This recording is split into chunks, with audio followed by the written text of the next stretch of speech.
تو آپ پہلے ان قوانین کو صاف تو کریں جو اس میں گند آ گیا، لائک 73 کے آئین کو بھی دوبارہ اس کی شکل پہ لائیں، اس کو بحال اور کریں۔ 76 کا جو روپا ہے، کافی حد تک 18th امینڈمنٹ میں جو کام ہوا وہ بہت اچھا کام تھا، لیکن ادھر بھی کئی چیزیں نہیں ہو پائیں۔ مگر یہ جو الیکٹرل ریفارم بل آیا، let me cut it short, اس کے اندر جو کوالیفیکیشن کی شک ہے وہ کیا ہے کہ اگر ایک جو ہے کینڈیڈیٹ وہ اپنا نہیں احساس دکھاتا تو کیا الیکشن کمیشن اگر اس کو ڈسکوالیفائی کرتی ہے وہ سیشن کورٹ میں جا سکتا ہے؟ اس وقت 62 63 جنرل ضیاء کا دیا ہوا ہی ہے، ٹھیک ہے، لیکن ہمیں افسوس یہ ہے، آج نون لیگ کا کوئی یہاں ہے نہیں، ہمیں افسوس یہ ہے، نعیمہ تو میرے خیال اپنی پارٹی کی آئیڈیولوجیکل لائن ٹو کریں گے، ٹھیک ہے، لیکن مجھے افسوس اس بات پر ہے کہ Nawaz League, I don't know should I call it Nawaz League اور وائی لیگ اور I don't know Khaqan League whatever ایور، لیکن نون لیگ چلیں، ان سے مجھے سب سے بڑی، کیونکہ دیکھیں وہ ہیڈ کر رہے تھے کمیٹی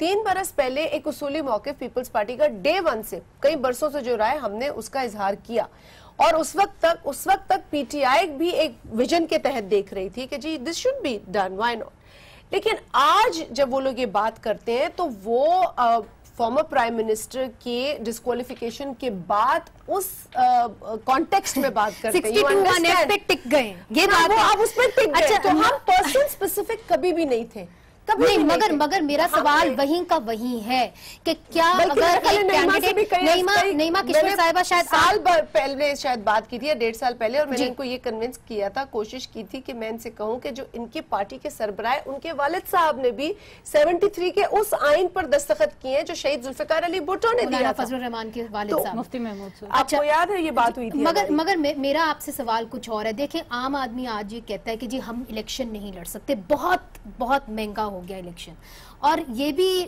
جو پچھلا ہم نے دیکھا ہے اس کے تحت تو پولیٹیکل پارٹیز کی جو فنڈنگ ہے اس کے پر کوئی بات ہی نہیں ہو رہی، مطلب کہ اس کے پر کوئی شک نہیں ہے جہاں تک میں نے پڑھا ہے، تو کیا کوئی قدغن لگائی گئی ہے کہ جی پولیٹیکل پارٹیز اتنا خرچ کر سکتی ہیں، اتنا نہیں خرچ کر سکتی؟ شکر ہے آپ نے اس طرف توجہ دلائی، ورنہ میڈیا اس چیز پہ خاموش ہے، کیونکہ بڑی پارٹیوں کی یہ خواہش تھی۔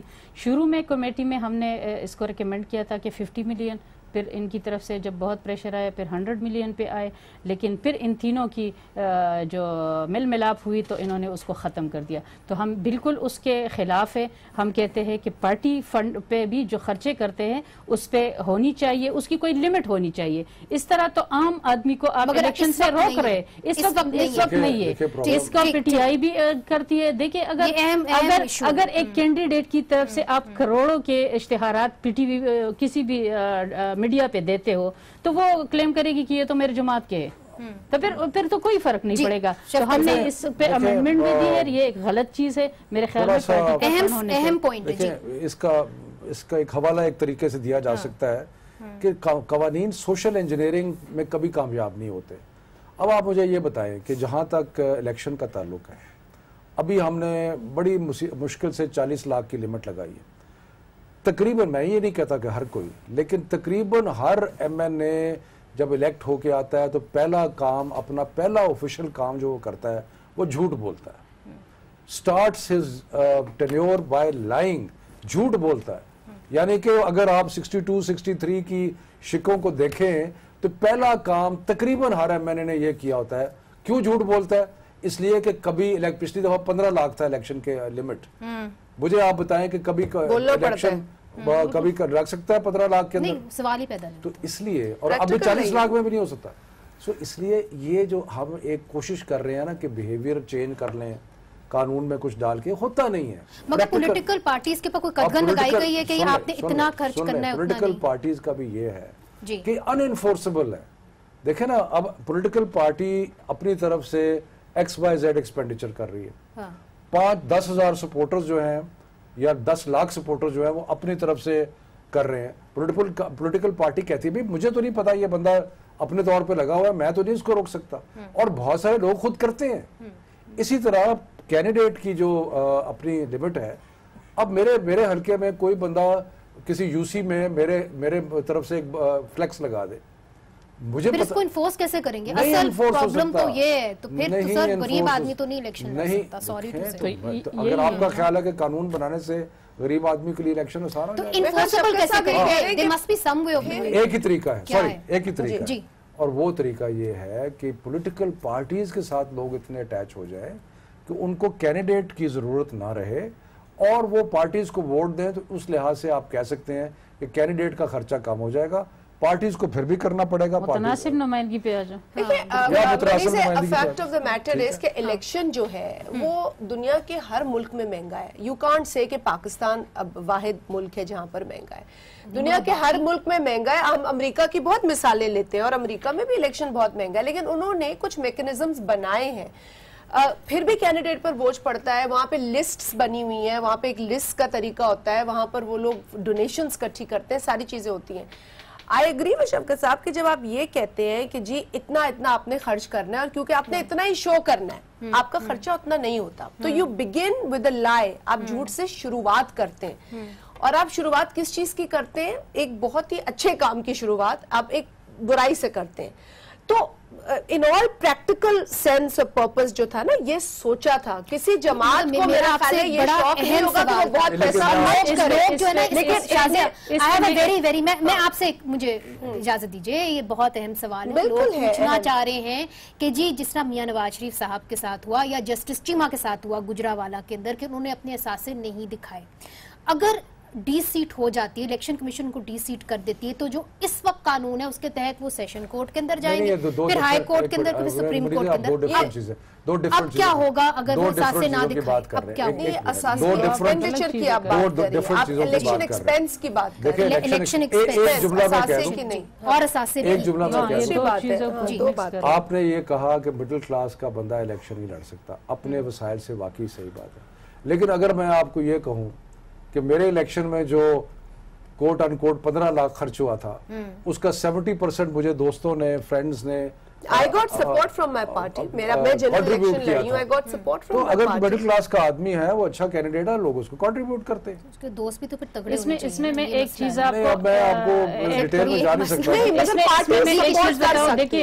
سکتا. جو ورکر پارٹی کا کیس گیا تھا سپریم کورٹ میں بھی یہی فیصلہ آیا تھا, اور پھر الیکشن کمیشن نے جو اپنا جواب دائر کیا تھا, اور تمام جماعتوں نے جو جن کے وکلات ہیں, جو بڑی جماعتیں ہیں, میں ان کی کہہ رہی ہوں, پی پی پی ہے, پی ٹی آئی ہے اور نون لیگ ہے, ان کا یہی موقف تھا کہ خرچے کم ہونے چاہیے, اور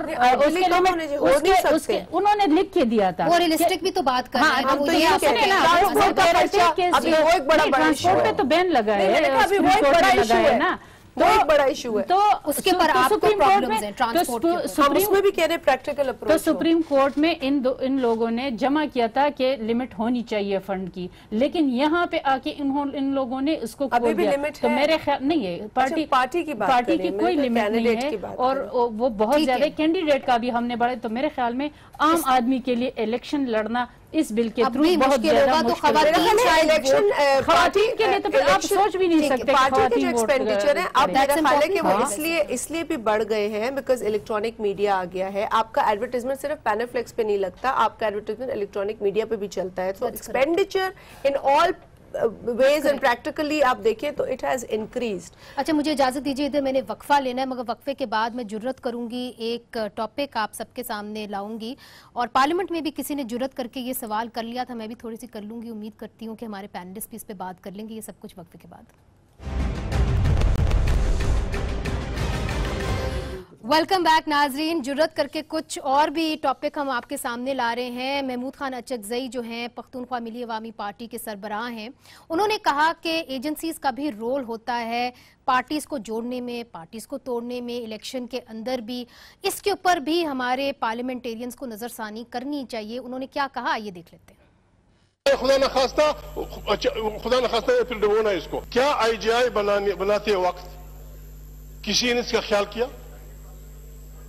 62-63 کا مطلب ہے صادق اور امین. آپ صادق اور امین تھے جب آپ نے پیپل پارٹی کا راستہ روکنے کے لیے اجائی بنائی. جن ان لوگوں کو روک کے 2 نمبر کے لوگوں کو بلاتے ہیں اور پھر گالیاں دیتے ہیں کہ سیاستدان کرپٹ ہیں, یو کرپٹڈ دیم. اور جن ججوں نے پیسوں کے تلف اٹھائے ہیں, پہلے جرنیل کے ساتھ, دوسرے, تیسرے, چوتھے, سب کو نکال دیں. Get them out from judiciary. ان سے تنخواہیں واپس لینے جناب اسپیکر. جو جرنیل آئین کو مانتا ہے زندہ باد,